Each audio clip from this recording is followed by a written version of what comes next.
সোমবার বিকেলে রাজধানীর ঢাকেশ্বরী মন্দিরে নানা সাজে শোভাযাত্রায় যোগ দেন সনাতন ধর্মাবলম্বী বিভিন্ন বয়সী মানুষ। তাদের বিশ্বাস, দুষ্টের দমন করতে যুগে যুগে ভগবান শ্রীকৃষ্ণ পৃথিবীতে আসেন, এসে সত্য ও সুন্দর ন্যায় প্রতিষ্ঠা করেন। তাই এগিয়ে আসুন এবং আমাদের রাষ্ট্রের যে বিশৃঙ্খলা আছে এটা সুস্থভাবে সুন্দরভাবে সমস্যার সমাধান হোক।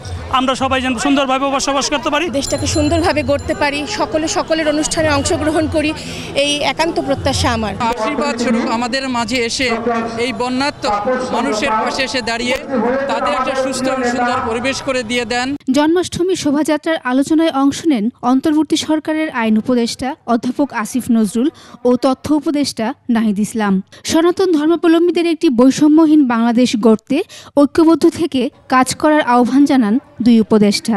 যখন সংখ্যালঘু নির্যাতনের ঘটনা বাংলাদেশে বহু ঘটেছে, সব সরকারের আমলে ঘটেছে, আমার শুধু একটা অনুরোধ, কিছু কিছু ঘটনার ক্ষেত্রে ওটা কি সংখ্যালঘু হিসাবে নির্যাতন হয়েছে, নাকি রাজনৈতিক কারণে হয়েছে, নাকি ব্যক্তিগত লোভ লালসা থেকে হয়েছে, এটাকে একটু ডিফারেন্সিয়েট করবেন।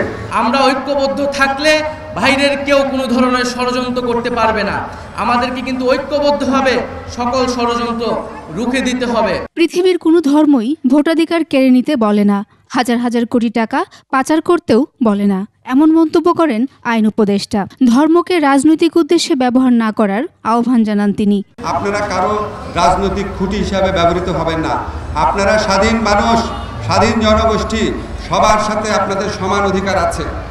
আজকে সংখ্যালঘু সম্প্রদায়কে বারবার রাজনৈতিক টুল হিসেবে ব্যবহার করা হয়, রাজনৈতিক ভোট ব্যাংক হিসেবে ব্যবহার করা হয়, কিন্তু দিন শেষে দেখা যায় তাদের পাশে কেউই দাঁড়ায় না। আলোচনায় সংখ্যালঘু নির্যাতনের বিচারের জন্য দ্রুত বিচার ট্রাইব্যুনাল সহ বিভিন্ন দাবি তুলে ধরা হয়। এছাড়াও জন্মাষ্টমীর খরচ বাঁচিয়ে বন্যার্তদের জন্য অর্থ পাঠানোর সিদ্ধান্ত নেওয়া হয় বাংলাদেশ পূজা উদযাপন পরিষদ থেকে। আলোচনা শেষে ঢাকেশ্বরী মন্দির থেকে শুরু হয়ে বাহাদুর শাহ পার্কে গিয়ে শেষ হয় জন্মাষ্টমীর শোভাযাত্রা।